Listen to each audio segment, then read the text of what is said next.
Bonjour et soyez les bienvenus pour suivre avec nous cette nouvelle édition de votre journal de 15h à la une de l'actualité.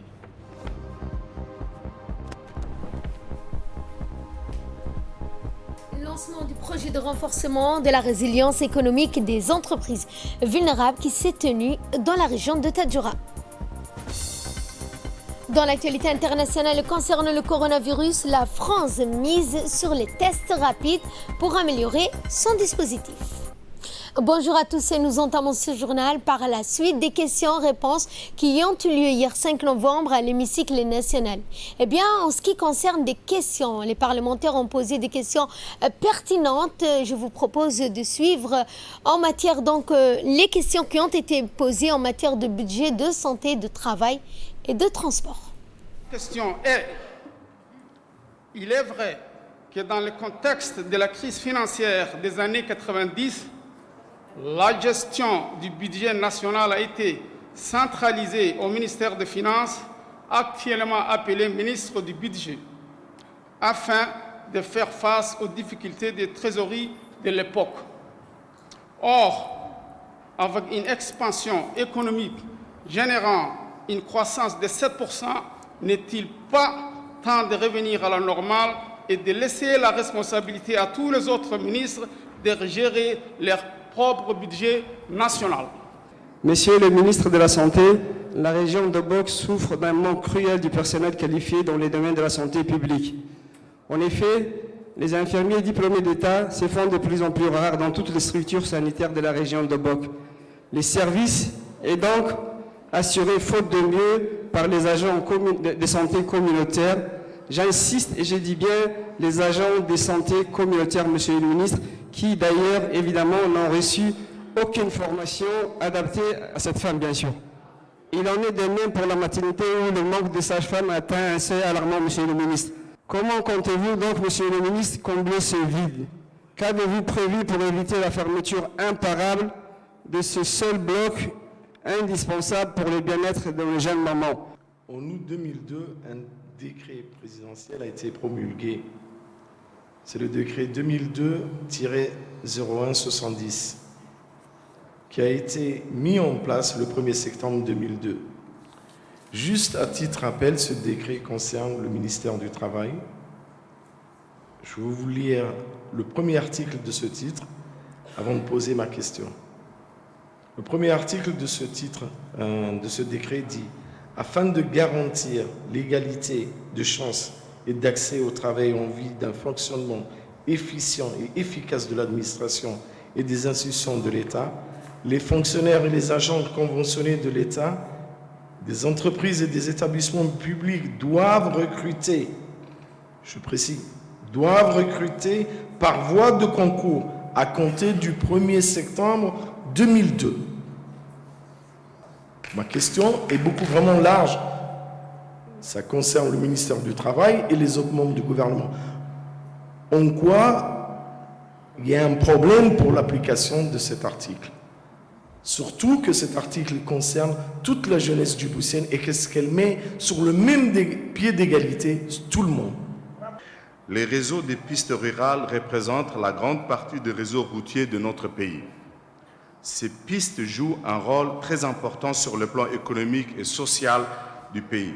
Elles permettent aux populations rurales de se déplacer aux structures sociales comme les centres de santé, les écoles et les hôpitaux régionaux, mais également pour le tourisme aux centres de loisirs et de compléments touristiques. Ces réseaux constituent non seulement un lien entre le village, les sous-préfectures et le chef-lieu, mais aussi entre certains axes routiers principaux. Malheureusement, ces pistes ne sont pas entretenues depuis plusieurs années. Elles se sont dégradées plus fortement depuis les dernières pluies de novembre 2019. Mes questions s'adressent au ministre de l'Équipement et celui de l'Intérieur.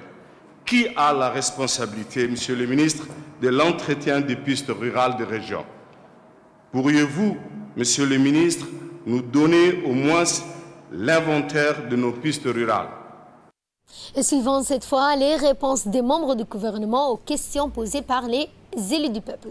Est-ce que vous connaissez la loi fondamentale de la République de Djibouti en tant qu'ordonnateur? La loi dit qu'il y a un seul ordonnateur unique dans la République de Djibouti. C'est le président de la République. Et un seul ordonnateur délégué, c'est la loi. Il faut demander à ce qu'on change la loi. Il n'y a qu'un seul ordonnateur délégué qui est le ministre du budget et il y a des ordonnateurs subdélégués qui est le directeur de l'exécution. C'est moi qui subdélègue et le président délègue pour moi. Donc cette question, il faut revenir à la loi fondamentale de la République de Djibouti. Deuxième chose, il n'y a qu'une seule politique dans ce pays. Il n'y a pas de politique monétaire, il y a la politique budgétaire. Et pour répondre, si on se disperse, il y a, comme on l'appelle, une certaine transparence. Le fait de déléguer qu'il y ait une seule politique budgétaire. La loi budgétaire, c'est la seule chose, le seul instrument que la République de Djibouti dispose pour transformer ce pays. Donc, disperser, ça serait une erreur. La dernière fois que j'ai visité à Obok, avec les deux députés de la région d'Obok, il a été constaté, je dis bien, et ils vont confirmer devant vous, que Obok dispose non seulement tous les services nécessaires, aussi bien un bloc opératoire équipé avec un plateau technique bien élevé, et nous avons également recruté un gynécologue obstétricien qui a été... on a fait des efforts pour ramener ce gynécologue, et au niveau de cet hôpital, je crois qu'il ne manquait pas de personnel qualifié. Il y avait les sages-femmes, tous les paramédicaux étaient présents et les docteurs sont en nombre suffisant. Et il y a un gynécologue qui fait à cheval entre Obok et Tadjoura, et c'est par manque de médecins spécialistes que nous avons mis en place un seul médecin, que nous avons mis un seul médecin à Obok, qui fait 2 jours à Tadjoura et 3 jours à Obok. Je ne pense pas que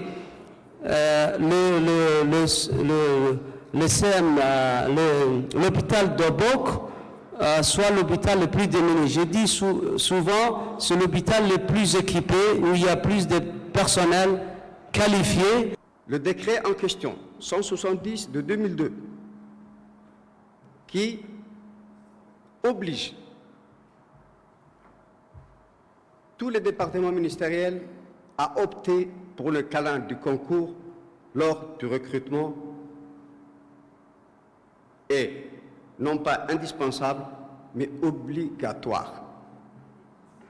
Et en ce sens, nous avons conçu, élaboré, et je parle sous la police du Premier ministre et du gouvernement, une circulaire justement rappelant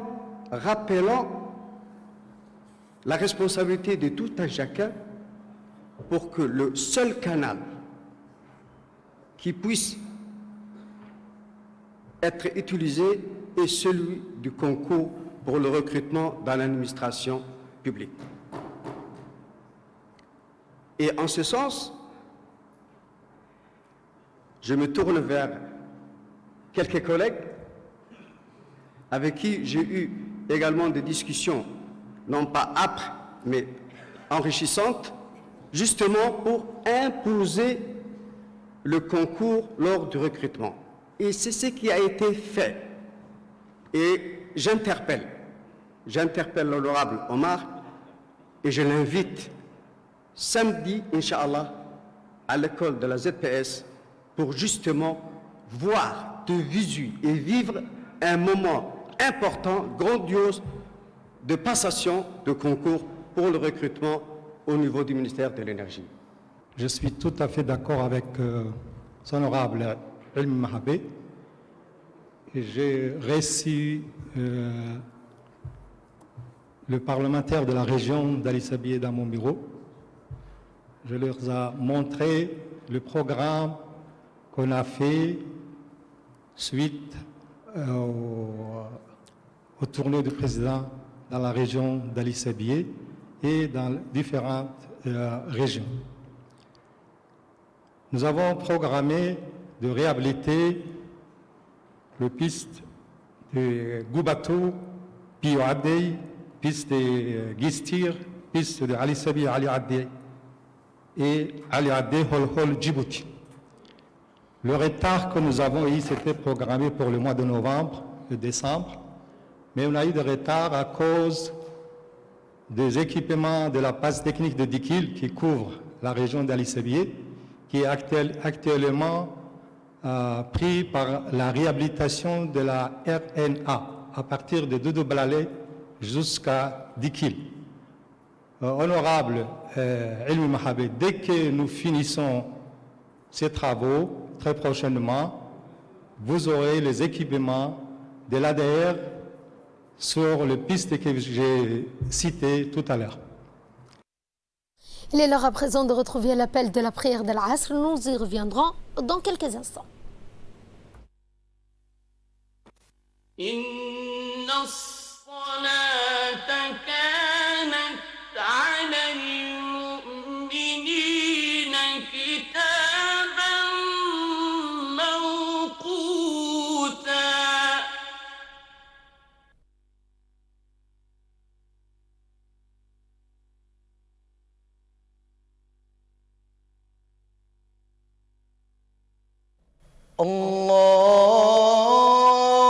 الله أكبر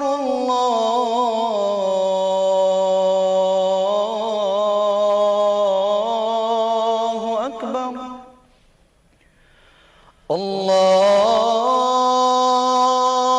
الله أكبر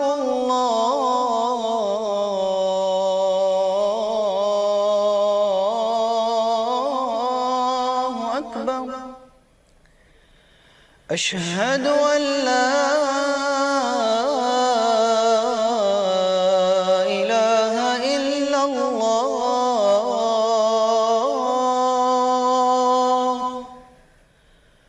أشهد أن لا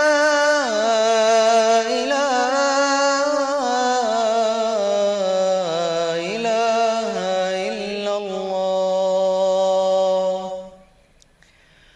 أشهد أن محمد رسول الله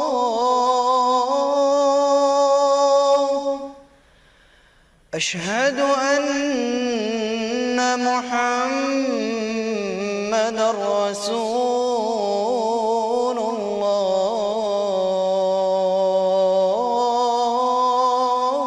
الله حي على الصلاة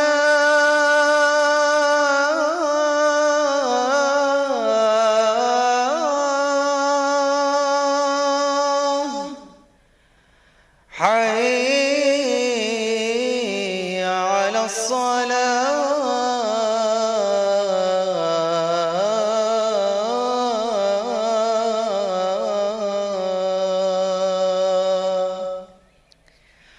حي على الفلاح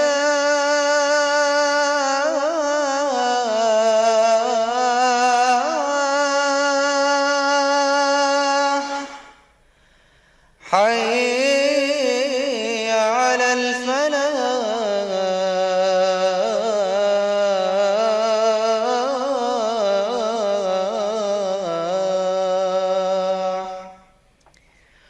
الله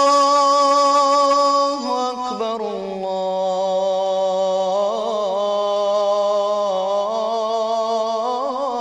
الله أكبر لا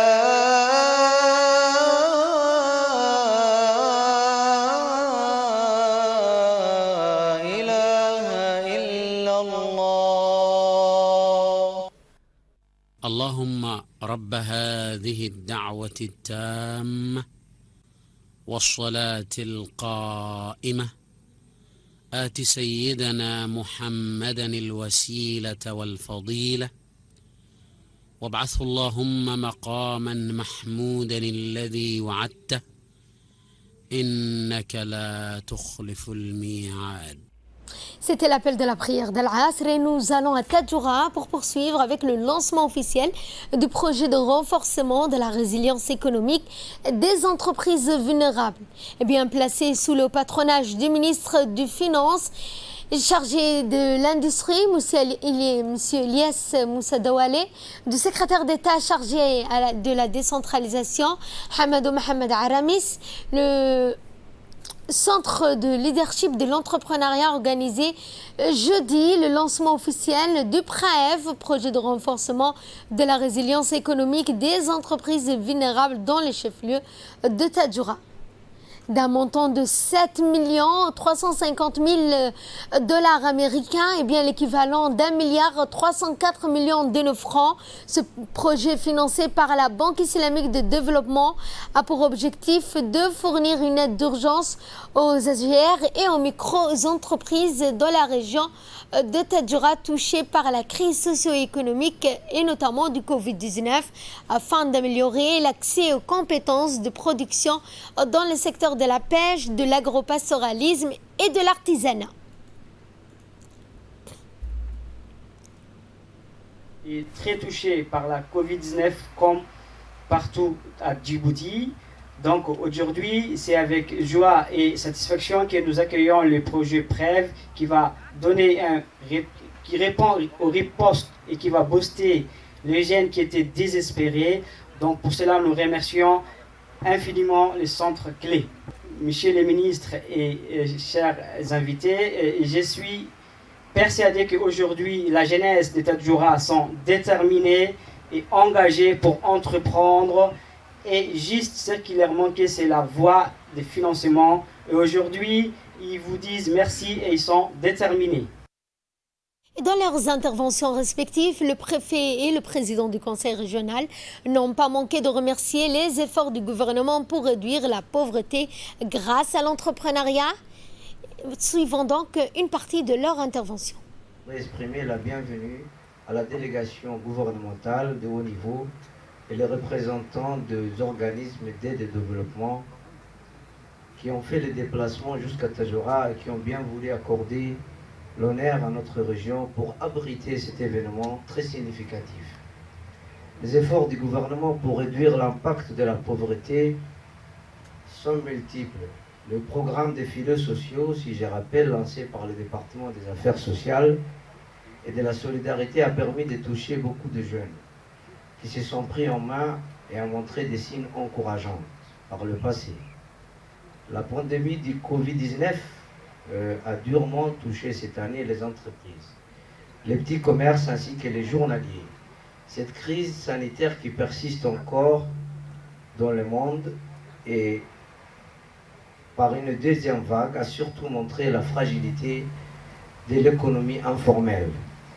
À cet effet, je peux dire que le programme PREV vient à point nommé pour renforcer celui déjà existant et par la même occasion donner espoir aux personnes vulnérables, car cela permettra de viser plus de gens et entreprises.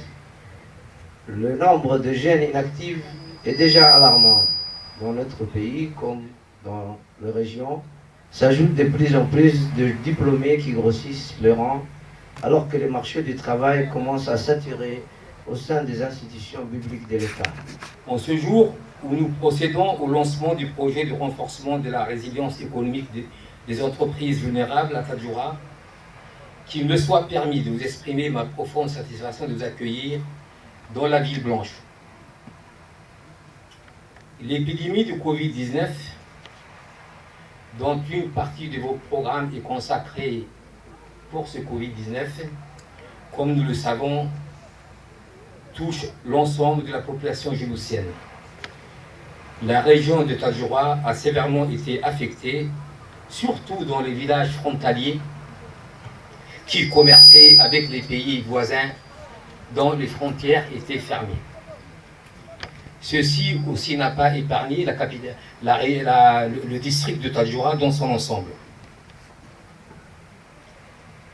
Dès le début de la pandémie, des familles vivant des revenus de petites activités génératrices de revenus ont vu leur commerce fermé, cause de l'épidémie. Et ceci a durement infecté cette tranche des populations qui étaient vulnérables. Et ceci dans tous les districts de l'intérieur, je pense, aussi bien à Djibouti. Mesdames, Messieurs, Des mesures d'atténuation louables de ces effets négatifs de cette crise sanitaire ont été mises en place par le gouvernement à travers la politique de son Excellence le Président de la République. Mais il s'avère que la population a peine à résister au choc de Covid-19.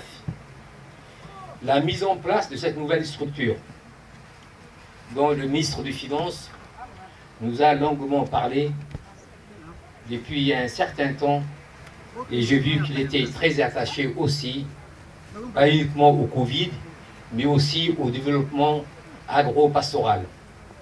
Nous avons échangé, Monsieur le ministre, beaucoup de points de vue communs, et ceci aujourd'hui, je pense, est bien arrivé. Et le secrétaire d'État à la décentralisation a rappelé que ce financement de la Banque islamique de développement permettra d'améliorer les conditions de vie des jeunes entrepreneurs de la région de Tadjoura. Je suis extrêmement ravi de prendre part au lancement du projet de renforcement de la résilience économique des entreprises vulnérables qui ciblent particulièrement les secteurs essentiels comme l'agriculture, l'agropastoralisme, l'artisanat et la pêche. Mon département souscrit avec conviction à ces projets dont l'ambition est de renforcer la résilience des ménages vulnérables et de PME touchés de plein fouet par la pandémie Covid-19. En adéquation avec les orientations et les besoins exprimés par notre gouvernement, le ciblage des secteurs concernés apporte une grande cohérence et permettra de renforcer la synergie des actions prioritaires à la fois du département de la décentralisation, de l'agriculture, ainsi que des affaires sociales et des solidarités. Aussi, je voudrais d'emblée féliciter et remercier mon collègue de l'économie et des finances d'avoir associé à ce lancement mon département. Ces derniers se trouvent au carrefour des interventions sectorielles favorisant la consolidation, la participation et l'implication des acteurs associatifs, les élus locaux et régionaux dévoués au service des populations vulnérables. Madame et Messieurs, distingués invités, le lancement de ce projet dans les objectifs cadrent admirablement avec nos actions entreprises dans les régions s'effectuent en présence des préfets et des présidents de conseils des 5 régions du pays. Cette implication des responsables de ce rang mérite d'être saluée. Elle apporte à ce type d'initiative les caractères à la fois national et inclusif. C'est aussi un gage de participation des bénéficiaires dont les avis et l'implication restent incontournables. Quant au ministre des Finances, il a indiqué qu'en fournissant des subventions aux entreprises, ceci permettrait de financer le développement des activités économiques de la région.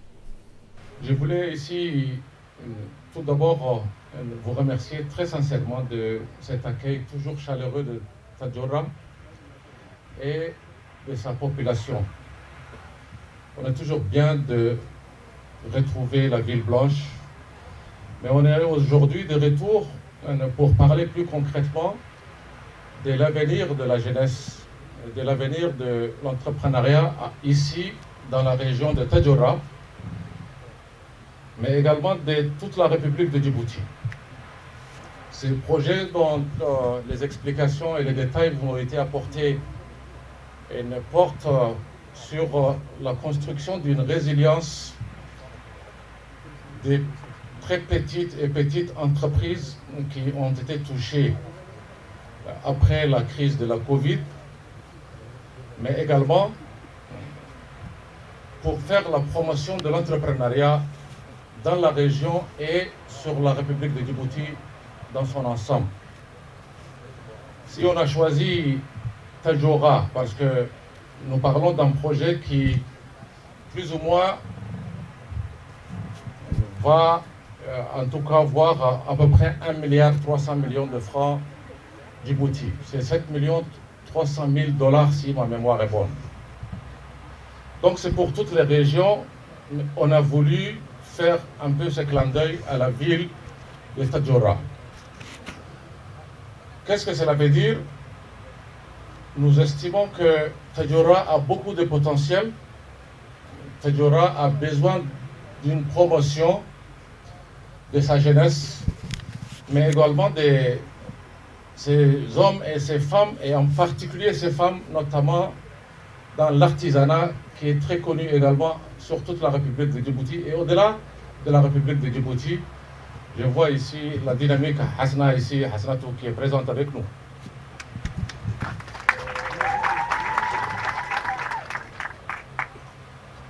Récemment, le chef de l'État avait fait une tournée dans les régions de l'intérieur pour dialoguer directement avec la population et entre autres avec la population de Tadjoura également. Et certaines demandes ont été formulées, notamment pour ce qui concerne de la jeunesse et de l'entrepreneuriat, qui souhaitent de plus en plus se prendre en main, qui souhaitent réussir, qui souhaitent eux-mêmes créer non seulement des emplois pour leurs propres personnes, mais créer des opportunités autour d'eux également.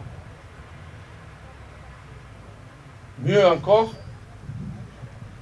de suivre les pas de quelques originaires des régions de l'intérieur et notamment de Tadjoura qui ont réussi et qui sont en train de faire de belles choses ici à Tadjoura. Une délégation officielle conduite par le ministre de l'Éducation nationale et de la formation professionnelle, Moustapha Mohamed Mahmoud, s'est rendu hier à Arta, plus précisément au Sini Health Center, accompagné de la maire de Djibouti et plusieurs hauts responsables de son département. Le ministre a été accueilli par le préfet d'Arta et M. Mohamed Cheikhou Hassan et plusieurs personnalités de la région. Invité de marque en la personne de Laab Salah, célèbre poète compositeur somalilandais considéré comme l'un des meilleurs en Afrique de l'Est, a par ailleurs assisté à cette cérémonie. Eh bien, donc, le ministre et le reste des personnalités ont été agréablement surpris par la magnifique cérémonie organisée en leur honneur et en l'honneur des bacheliers de cette année scolaire très particulière, notamment pour cause sanitaire, l'occasion de rendre hommage aux jeunes lauréats du baccalauréat. Eh bien, la cérémonie s'est achevée en apothéose avec la remise de plus de 105 ordinateurs portables aux lauréats et une magnifique photo de famille a été prise ensuite. Des employés, surtout en classe de terminale, pour obtenir ces résultats plus que satisfaisants. Major de ma promotion, permettez-moi, Excellence, Monsieur le Ministre, de lancer un appel solennel à mes jeunes frères et sœurs de la 9e année pour leur faire la promotion de l'enseignement technique et la formation professionnelle qui leur permettra d'intégrer facilement le marché du travail. Je ne peux finir mon discours sans adresser mes remerciements à mes deux parents qui ont guidé mes pas depuis ma naissance.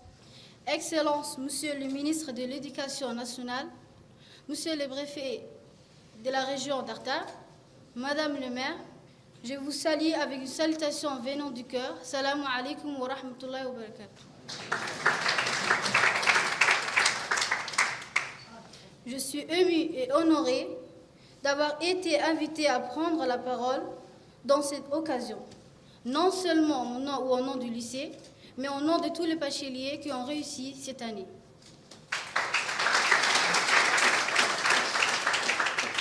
Ces années passées au lycée furent difficiles, stressantes et pleines d'émotions, particulièrement cette année, où le Covid-19 a sévi dans le monde.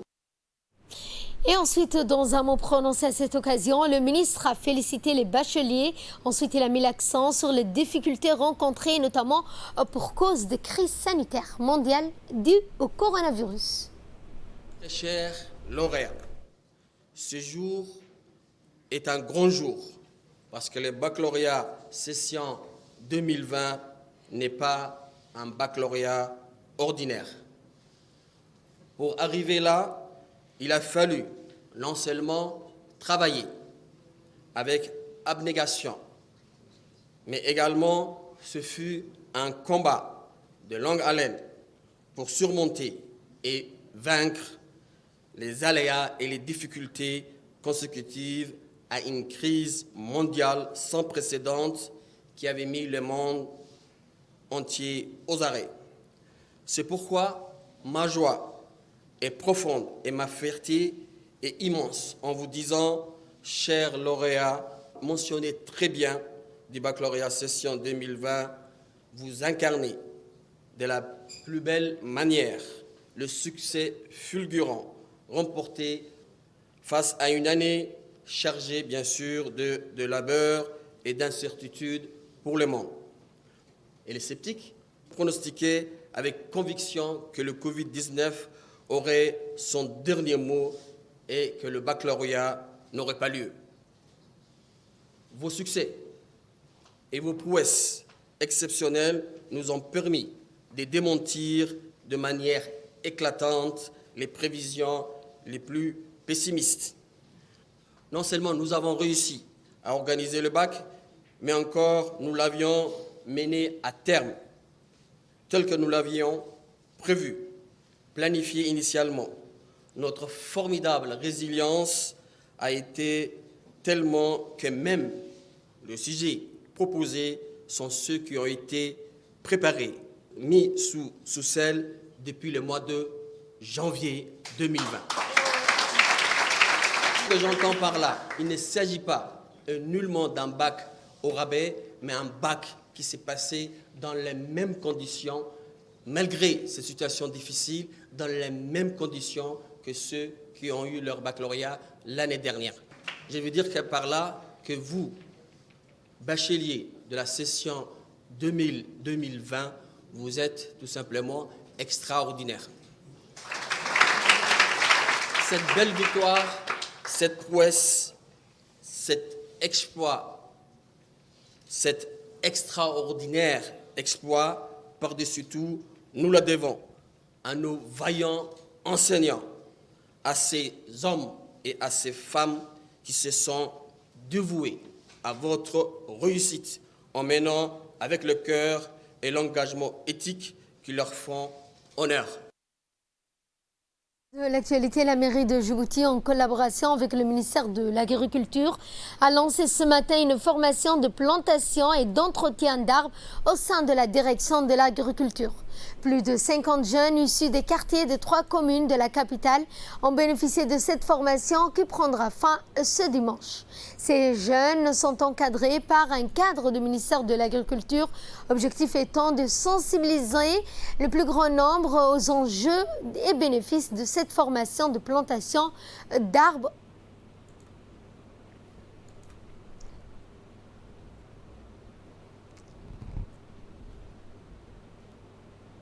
Et dans l'actualité internationale, en France, dépistage du Covid-19, cette mise sur test rapide pour améliorer son dispositif, eh bien, ce dépistage a montré des défaillances classiques. L'arrivée progressive des tests rapides représente un signe d'espoir dans la région parisienne. Des centres de dépistage rapide ont ouvert aux abords de plusieurs gares. Eh bien, ces tests représentent une alternative intéressante aux tests PCR, effectués également à l'aide d'une tige enfoncée au fond du nez. Ils permettent d'avoir des résultats au bout de 15 à 30 minutes, mais ils sont moins efficaces que les tests PCR, notamment sur des patients asymptomatiques. Fin de ce journal. Merci à vous de nous avoir suivis. Excellent après-midi à toutes et à tous.